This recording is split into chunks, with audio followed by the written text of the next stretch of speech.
का भी था बिजली अमेंडमेंट बिल। लेकिन आज हम उड़ीसा में आए, बरगढ़ जिले में आए और यहाँ पे बड़ी खुशी हुई कि यहाँ के जो किसान हैं, जो मजदूर हैं, जो स्मार्ट मीटर का यहाँ पे लोगों ने विरोध किया, तो हम इन सब लोगों का आपका धन्यवाद देना चाहते हैं। जब ये बिजली प्राइवेट होगी तो आगरा जिला है उत्तर प्रदेश में, वहां पे बिजली प्राइवेट है, ताजमहल के उससे बिजली को प्राइवेट किया गया है। वहां एक कंपनी है टोरंटो, और जो किसान है, चाषी हैं, उनके ऊपर जो बकाया बिल है 25, 30 और 40 लाख रुपए तक बकाया बिल रुकता हुआ आ रहा है। तो किसान की जमीन बिकेगी, जमीन। ये जो सरकार है, ये सरकार किसी पार्टी की सरकार नहीं। आप समझोगे बीजेपी की सरकार है, ये किसी पार्टी की सरकार नहीं जो आज भारत सरकार है।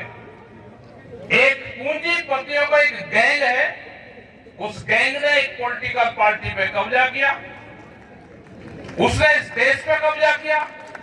वो आपको दिखाई नहीं देंगे, वो कानून के तहत आपके सिस्टम में घुस गए, आपको उड़ाने का काम करेंगे, आपको धमकाने का काम करेंगे, कोई प्रेस के बंधु लिखेंगे, उनके खिलाफ मुकदमा लिखने का काम करेंगे। जैसे यहाँ पे हमारी मीटिंग अंदर शहर में होनी थी, तो वहां से मीटिंग हटा के यहाँ पर कर दी, आपको कोई मीटिंग नहीं करने देंगे। तो एक किस्म से ये साजिश, डराने धमकाने का काम ये पार्टी के लोग करेंगे।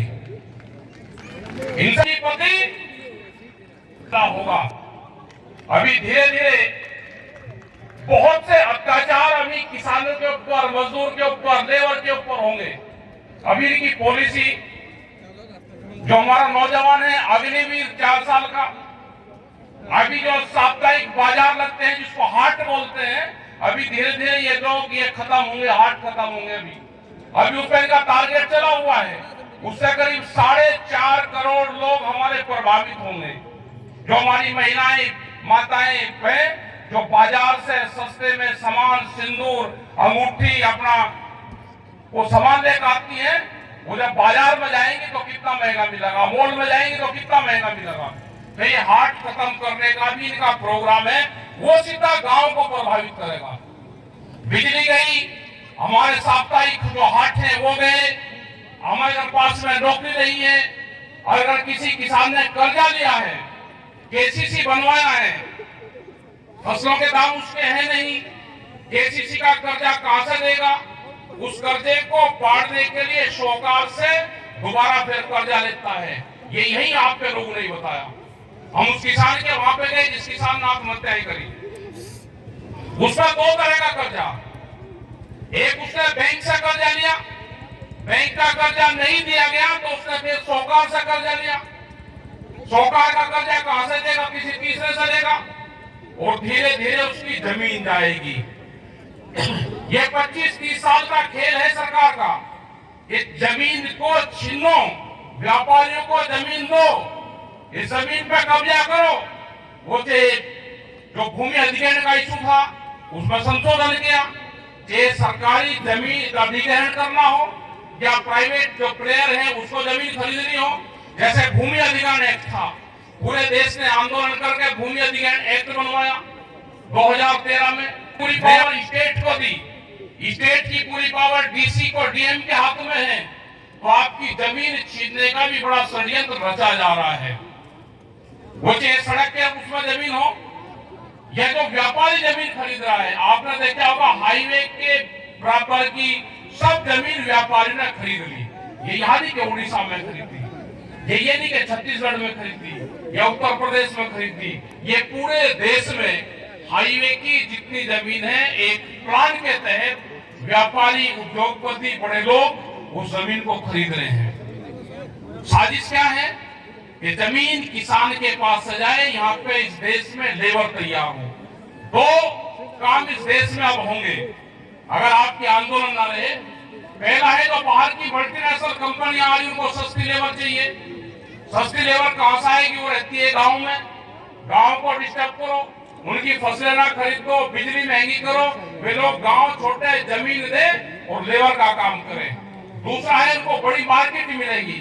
हिंदुस्तान में 160 करोड़ लोग हैं, उनको बहुत सी चीजें चाहिए रोज, उनको मार्केटिंग उनको मिलेगी और सस्ती लेबर मिलेगी। तो बहुत सी बड़ी कंपनियां यहाँ पर आ रही हैं। तो बड़ी मेहरबानी करके जो किसान है जिनके पास में जमीन है वो अपनी जमीन ना बेचे। 30 साल 2050 तक आप ये टारगेट कर लो कि 2050 तक हम अपनी जमीन नहीं बेचेंगे। आपको मजदूरी करनी है, आप दूसरा काम करो, नौकरी करो, मजदूरी करो, जमीन ना बेचो। और दूसरा है कि कर्जा मुक्ति अभियान भारत सरकार से डिमांड की है, स्टेट गवर्नमेंट से डिमांड करी कि जितना भी किसानों के ऊपर कर्जा है वो कर्जा माफ करा जाए। कर्जा सरकार की गलत नीतियों से कर्जा हुआ है। सरकार ने फसलों के दाम नहीं दिए तो कर्जा हुआ। उस कर्जे का भी अभियान है कि जो भी कर्जा आपने ले रखा है उस कर्जे का आप भुगतान करें, उसको बैंकों का उसका वापसी करें। एक कर्जा मुक्ति अभियान हमको भी चलाना पड़ेगा। ये नहीं कि हम कर्जा देंगे नहीं, सरकार उसको माफ कर देगी, उस भरोसा नहीं रहना। कर्जा उतारो, अपना नौकरी करो, काम करो, कोई भी धंधा करो, लेकिन कर्जा उतारने का काम करो। ये बैंक से लिया हुआ कर्जा बड़ा खतरनाक है। ये इससे मुक्ति पाओ, अपने काम धंधे में ध्यान रखो। दूसरा है कि हम बहुत खर्चा करते हैं, ये खर्चे भी हमको कम करने पड़ेंगे। किसने बताया कि गुटखे बने आप जिंदा नहीं रह सकते? किसने बताया कि शराब के बिना जिंदा नहीं रह सकते? किसने बताया कि नशा करना जरूरी है, उसके बगैर जिंदा नहीं रह सकते? किसने बताया कि मृतक भोज करना हमको पड़ेगा? क्यों खर्चे करते हो? खर्चा कम करो, खर्चा कम करके ही आपकी आमदनी बढ़ेगी। आपको किसने बताया कि आपको कोल्ड ड्रिंक पीनी है? आपको पीना है तो नींबू पानी पियो, छाछ पियो, लस्सी पियो, दूध पियो, जो फल फ्रूट का जूस है उसको पियो। अगर आप फल फ्रूट का जूस पियोगे तो जो किसान, जो फ्रूट का किसान है, नारियल का किसान है, उसको फायदा होगा। जो छाछ और लस्सी का इस्तेमाल करोगे तो पशुपालन वाले किसान को फायदा होगा। और आप अगर कोल्ड ड्रिंक का इस्तेमाल करोगे तो बड़ी कंपनियों को फायदा होगा। तो इन चीजों का भी बहिष्कार करो, नशे पत्ती का भी बहिष्कार करो, गुटखे का इसका बहुत इस्तेमाल यहाँ पे होता है।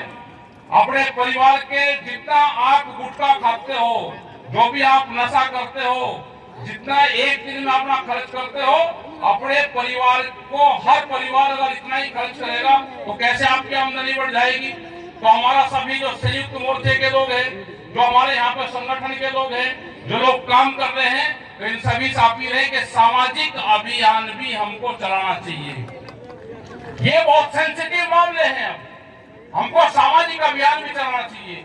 यहाँ पता चला कि अलग तरह की परंपरा यहाँ पे है, किसी का बाप है, इन कुरीतियों को खत्म करना पड़ेगा।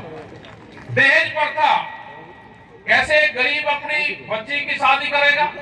दहेज प्रथा पर रोक लगानी चाहिए, बड़े भोजन पर रोक लगानी चाहिए। हमको अब ये कुरीतियों को खत्म करा जाएगा जब भी ये आंदोलन भी चलेगा, जब ये किसान भी बचेगा और हम अपने फसलों की जो दाम के सवाल है, बिजली के जो सवाल है, आपके कर्जा माफी के जो सवाल है, हम उन सवालों को संयुक्त मोर्चा पूरे देश भर में लड़ाई लड़ रहा है।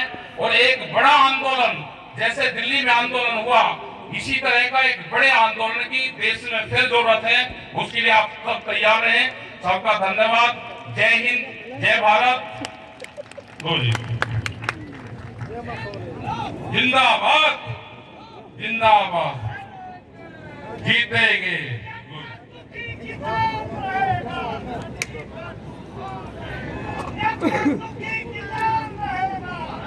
पर तूफान रहेगा, धरती पर तूफान रहेगा। बड़ी चुनौती आ गई। हाल ही में भारत सरकार ने, बीजेपी की सरकार ने, मोदी सरकार ने एक नई कृषि बाजार नीति बनाई। वो कृषि नीति अभी लागू नहीं हुई है, वो लागू करने की कोशिश में। उसमें क्या है, आप सुनकर दंग रह जाएंगे। पहली बात है कि जितने हमारी कृषि मंडियां हैं, आज सरकारी कृषि मंडियां हैं, उनको प्राइवेट कर दिया जाएगा। प्राइवेट पब्लिक पार्टनरशिप, ये निजी साझेदार भागीदारी के माध्यम से आज सरकारी मंडियों के ऊपर प्राइवेट सेठों का कब्जा होगा। ये निजी का मतलब क्या है? निजी का मतलब मैं हूँ, आप हैं, राकेश टिकैत जी हैं, आप में से कोई है। निजी का मतलब है अंबानी, निजी का मतलब अडानी, निजी का मतलब विदेशी कंपनी। तो भाइयों, हमें अपनी मंडी के ऊपर जो हमला आया इसके खिलाफ लड़ना है। आज सरकार तमाम थोक बाजार को प्राइवेट हाथों में देना चाहती है और हम किसानों में से दलाल ढूंढ रही है। जब अंग्रेज आया था रेवेन्यू कलेक्ट करने के लिए, और माल कलेक्ट करने के लिए, टैक्स कलेक्ट करने के लिए गांव में टैक्स अधिकारी बनाया था। हरियाणा पंजाब में लंबड़दारी सिस्टम उसको था। तो हमने से एनपीओ, फार्मर प्रोड्यूसर्स ऑर्गेनाइजेशन, जो बीजेपी के चहेते हैं, जो प्राइवेट कॉर्पोरेट घरानों के गांव में चहेते हैं, उनके संगठन बना रहे हैं गांव-गांव, 20-20 गांव को लेकर, और उस संगठन के माध्यम से ये फिर दोबारा कॉन्ट्रैक्ट फार्मिंग को लेना चाहते हैं। उस संगठन के माध्यम से ये सट्टा बाजार को हवाले हमारी कृषि को करना चाहते हैं। बहुत सारे मसले उस कृषि की उनको भगाया है, उनको इसको भी हम आगे बढ़ने नहीं देंगे। और एक बात कहना चाहता हूँ, देश के कोने कोने में जहाँ तहाँ भूमि अधिग्रहण का सवाल आ जाते हैं। भूमि को जहाँ भी कोई भी सरकार हड़पती है, प्राइवेट कंपनी हड़पती है, अगर हम किसान, जो प्रभावित किसान हैं, वो अगर अपनी संघर्ष कमेटी बनाकर लड़ेंगे तो जीत होगी। हम जमीन को नहीं खोसेंगे। पूरा हिंदुस्तान में, मैं हरियाणा से आता हूं, जब भूपेंद्र सिंह हुड्डा कांग्रेस के मुख्यमंत्री थे, वहां 25,000